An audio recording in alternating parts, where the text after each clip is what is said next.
Yo, what's up guys? Another day, another war. At syempre, meron tayong another highlights. Yeah, boy. At ipapakita ko lang sa inyo guys ang atake ni Alter Ego no.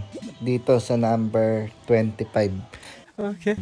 Bali TH14 to guys versus TH14. Sorry. Will you please repeat it? Sorry guys, tabulol na. One eternity later. So, ang gamit niya dito guys is 37 rocket loons guys. 37 rocket loons. And then, meron siyang tatlong earthquake.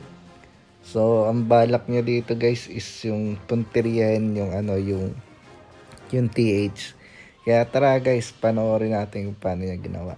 Ito nga pala yung mga ano niya guys. So, nakaligaw na bulala ako si Tatang guys. Naka Giant Arrow naman si Queen. And then si Yombot ay naka Seeking Spear. So, tara. Tingnan natin. 6 na inbi yung gamit niya dito guys ah. So, yun.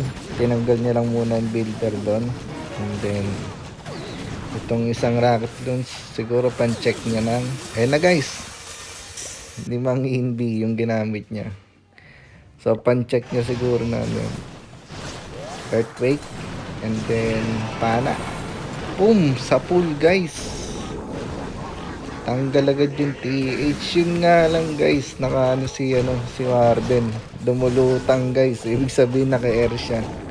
So hindi mapoprotektahan ng yun guys, ng healers. Patay agad guys si Tatang.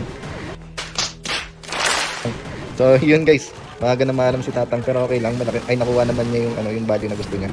So nagawa na ni Tatang yung trabaho niya guys. So sayang nga lang yung aura. So yun siege barrack siya, and then sinama niya yung BK doon. Yung queen niya kukuha sa loob. So wala siya dito guys ha. Wala siyang wall breaker.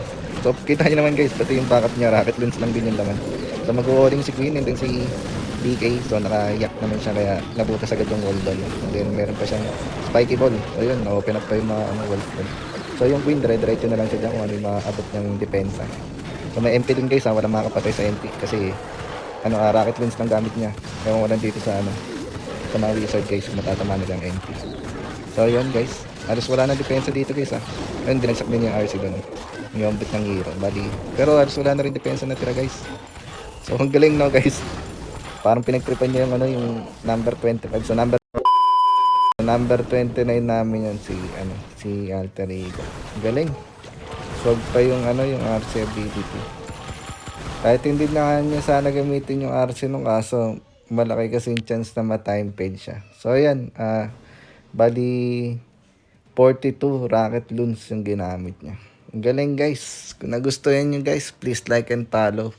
Maglalapag tayo ng mga ibang low TH na highlights. Alright.